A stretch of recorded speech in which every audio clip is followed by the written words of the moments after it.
सर्वप्रथम हमारे विश्व गुरु डॉक्टर भीमराव अंबेडकर और गौतम बुद्ध के चरणों में नमन करते हुए मैं अपने सभी ग्रामवासियों की तहे दिल से शुक्रिया अदा करता हूँ। बाबा साहब ने हमारे लिए और हमारे देश के सभी देशवासियों के लिए जीर्णोद्धार का कार्य किया है। मैं उनके द्वारा किए गए कार्यों को अपने तहे दिल से उनका स्वागत और अभिनंदन करता हूं। बाबा साहब के विषय में मैं आप लोगों को दो घटनाएं सुनाता हूं। जिस समय हमारे विश्व गुरु बाबा भीमराव अंबेडकर अपने बचपन की शिक्षा विद्यालय के बाहर बैठ के ग्रहण कर रहे थे, उसी समय उसी विद्यालय में कोई उच्च पदाधिकारी का आगमन होता है और उन्होंने सभी बच्चों को एक स्थान पर बैठाया, एक साथ बैठाया और उनसे एक ही सवाल किया। वो सवाल था, वह कौन सी ऐसी वस्तु है जिसको हम देख तो सकते हैं लेकिन छू नहीं सकते।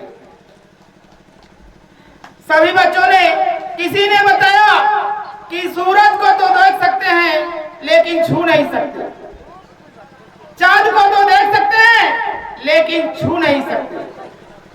लास्ट में भीम बाबा मौन अवस्था में बैठे थे तो उनको भी खड़ा करके वही क्वेश्चन किया गया। उन्होंने कहा, हमारे हिसाब से वह वस्तु इसी विद्यालय में स्थित है। तो उच्च पदाधिकारी ने पूछा, बताइए।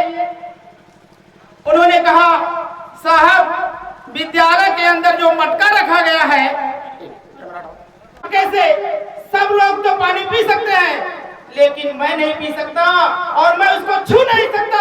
विद्यालय के जितने भी विद्यार्थी हैं उस मटके को छू सकते हैं लेकिन मेरा छूना वर्जित है। उस पदाधिकारी को बहुत आत्मग्लानि हुई।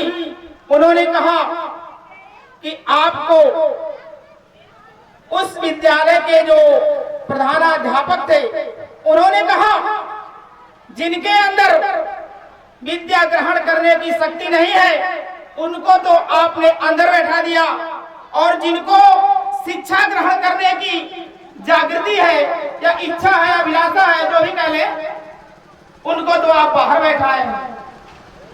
एक तो घटना यह हो गई, लेकिन हमारे बाबा साहब के अंदर एक ऐसा गुण था जो किसी के अंदर नहीं है पूरे विश्व में। वो है कि एक बार जब बाबा साहब वकालत कर रहे थे, उस समय आप लोग जानते हैं सवर्ण का सर्व अधिकार था। तो किसी कारणवश किसी भीम बाबा के पास गए जो उस समय वकालत कर रहे थे। उन्होंने कहा कि आप मेरे बच्चे का केस लड़ लीजिए। उन्होंने कहा, मैं आपका केस कैसे लड़ सकता हूं, मैं तो एक अछूत हूं, आपका केस मैं नहीं लड़ सकता हूं। बहुत याचना करने के बाद उन्होंने कहा, चलो भाई ठीक है। लास्ट में आप लोग समझ जाएंगे कि बाबा साहब के अंदर वो शक्ति थी जिन्होंने फांसी के फंदे से भी उनको वापस ले आए। बाबा साहब जब उनकी पेशी हुई और जज ने उनको फांसी की सजा सुना दी, उस सवर्ण के व्यक्ति को जिसने अपराध था, अब इनको उतार दीजिए। तो जज ने कहा, क्यों? तो बाबा साहब ने कहा, आपने केवल फांसी की सजा दी है, मौत की नहीं। उसी समय उससे यूं जुल्म सह करके मर गए होते, यूं जुल्म सह करके अगर हमें भीम जैसा रखवाला न मिला है। मैं उसे इंसान नहीं समझता, जो बाबा साहब को नहीं मानता मैं उसे भारतीय नहीं समझता। मैं अपने वाणी को विराम देता हूँ और बाबा साहब के चरणों में नमन करते हुए जय भीम, नमो बुद्धाय, जय संविधान।